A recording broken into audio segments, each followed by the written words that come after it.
Bonjour, moi je m'appelle Rougi Mokhtar, je suis l'entraîneur officiel du Tigers Den, de la Tigers Academy à Dijon, plus exactement à Saint-Apollinaire, route de Grès. Et donc voilà, je suis l'entraîneur d'un club de boxe thaïlandaise et de kickboxing et de K1. Wow, l'histoire de cette salle, c'est ni plus ni moins que l'aboutissement de plus de 10 ans de travail donc au sein de la formation, de l'entraînement, de l'enseignement, etc.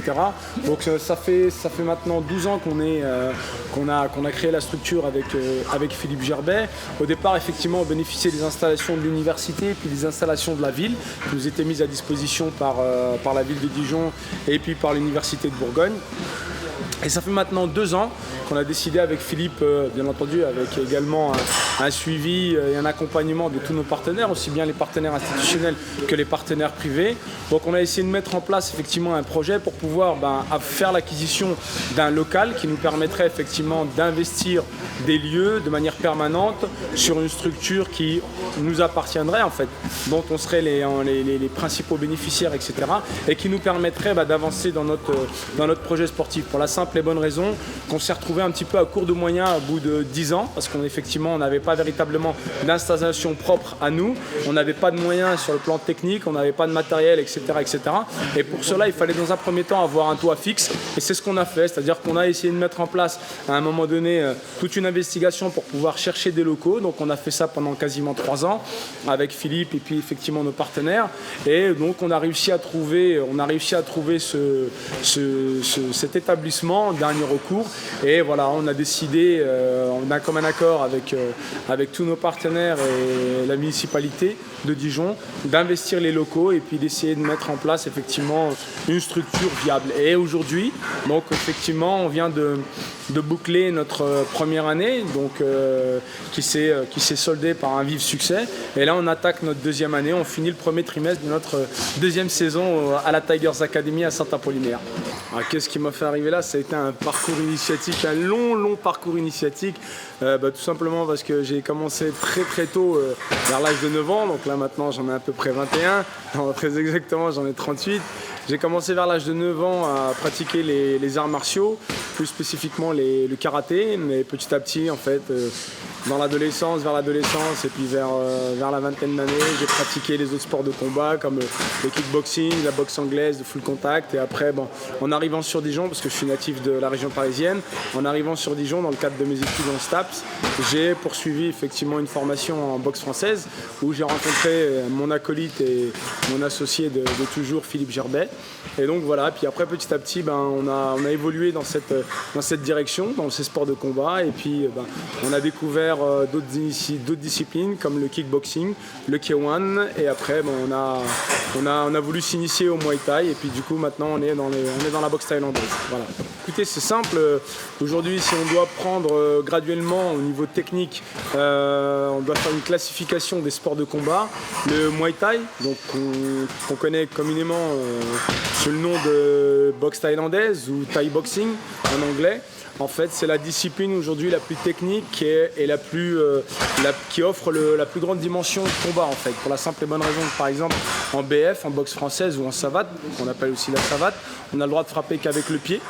D'accord ? On n'a pas le droit de frapper avec le tibia, on n'a pas le droit de saisir son adversaire, on n'a pas le droit de le projeter, etc., etc.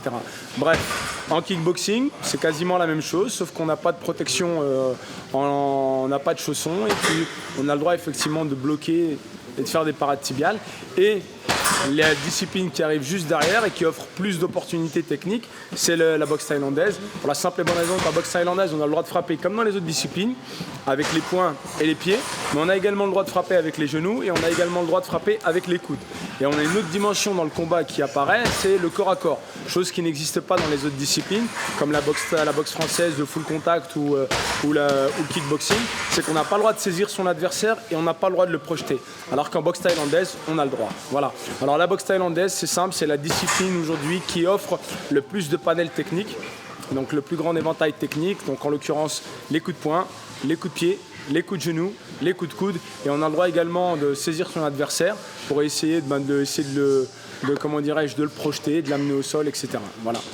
faut être bien préparé et faire partie effectivement à un moment donné d'une structure qui vous permette d'évoluer dans cette discipline, j'allais dire, avec tous les moyens nécessaires pour pouvoir évoluer de manière sécuritaire dans un premier temps. Donc oui, c'est un sport de combat, c'est un sport de percussion, donc il y a une dimension à un moment donné de frappe et de puissance qui est non négligeable. Donc ça, il faut pouvoir effectivement le prendre en considération.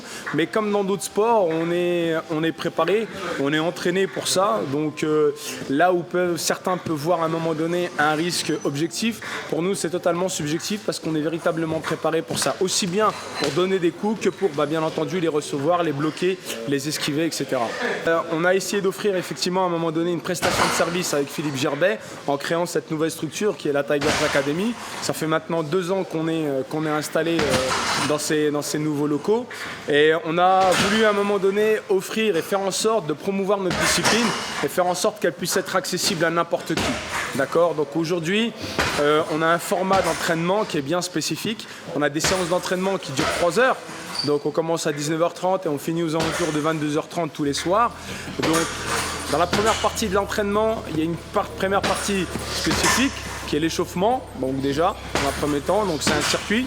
Et ensuite, il y a à peu près 1 heure et demie de préparation physique, où là, effectivement, on va essayer de travailler tous les groupes musculaires avec du matériel un peu spécifique, des élastiques, des kettlebells, etc. En fait, c'est des exercices qui sont inspirés de la préparation physique générale, de la préparation physique générale.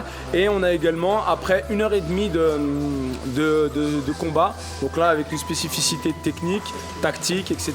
Et puis après, on fait beaucoup de sparring, c'est ni plus ni moins que des assauts à thème. Donc oui, c'est accessible à n'importe qui, je le dis, je le répète, c'est accessible à n'importe qui. Aujourd'hui, dans notre structure, on a voulu mettre en place une philosophie de travail qui consiste à faire en sorte que les compétiteurs, qu'ils soient effectivement amateurs ou c'est-à-dire élite, haut niveau, puissent à un moment donné s'entraîner avec les amateurs et les loisirs. Donc voilà, c'est effectivement une structure qui accueille aussi bien des débutants, des loisirs, des profanes, n'importe qui peut venir effectivement s'entraîner. On donne un rythme, je donne un rythme au niveau de l'entraînement et en fait je donne une fréquence d'entraînement, on fait une fréquence de travail et après en fait chacun effectivement adapte à un moment donné l'entraînement à son rythme, tout simplement. On a aujourd'hui le réseau le plus important, c'est via le web déjà dans un premier temps. On a un Facebook qui est assez actif, il suffit de taper Tigers Den et puis vous avez effectivement toutes les informations sur le site. Et puis sur Facebook, on a également les informations avec des sites relais comme Dijon Sport News par exemple qui nous aident et qui nous soutiennent et également les sites de la municipalité de Saint-Apollinaire et également les sites de la municipalité de Dijon et puis celui de l'OMS, voilà, de Dijon.